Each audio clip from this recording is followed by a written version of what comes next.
Wo geht es weh? Wie weit kann danach trippeln?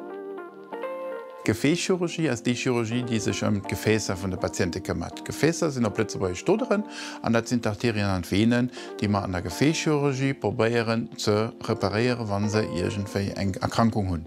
Das kann sein, sie sind zu oder sie sind zu groß und dann kommen mehr ans Spiel, für die Oderen nicht zu flecken.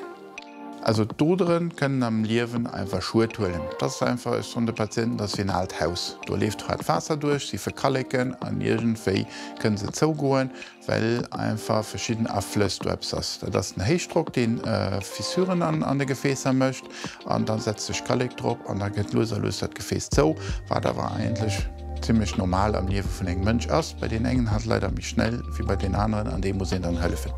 Das hier ist ein Gefäßklemm.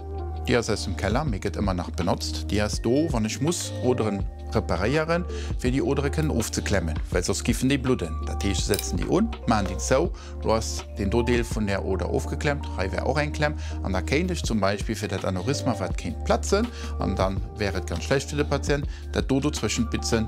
Oder ich bin ein Patient, ich hoffe, drin operiert, da brauche ich das alles nicht. Dann komme ich was Licht, setzen so eine Prothese dran. Für die Prothese dran zu setzen, hätte ich auch das Gefäß an der Licht müssen, mit so einer Klemme aufklemmen.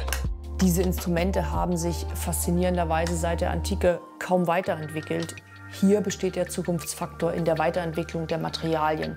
Titan und Carbon haben hier das schwere Edelstahl abgelöst und machen diese Instrumente handlicher, ergonomischer oder auch leichter sterilisierbar. Auf der anderen Seite haben wir Instrumente und Techniken, die nahezu nicht wiederzuerkennen sind, wenn man sie mit früheren Instrumenten vergleicht. Ein Großteil der Operationen in der Gefäßchirurgie heutzutage sind sogenannte endovaskuläre Operationen, wo man Gefäße punktiert, dann mit Hilfe solcher Drähte und auch kleinen Kathetern, die bis zu mehrere Meter lang sein können, in der Gefäßstrombahn des Patienten bis an die Stelle des Gefäßverschlusses geht, diese dann durchdringt, also rekanalisiert und am Ende mit solchen Ballons, wie man hier einen sieht, dann aufdehnen lassen bis auf mehrere Millimeter, teilweise auch medikamentenbeschichtet sind, lassen sich solche Gefäßverengungen dann aufdehnen.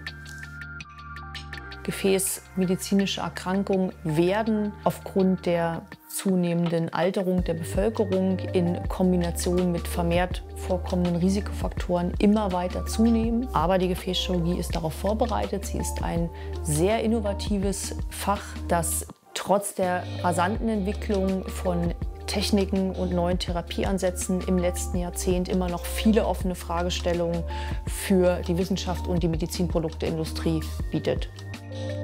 Bitte, bitte rauchen Sie nicht. Nikotin schädigt alle Gefäße von Kopf bis Fuß und es ist nie zu spät, mit dem Rauchen aufzuhören. Ausdauersportarten sind ideal und als Ernährungsform empfiehlt sich die typische mediterrane Kost mit viel Fisch, viel Gemüse, wenig tierischen Fetten. Das hat sich als gesundes Mittelmaß herausgestellt.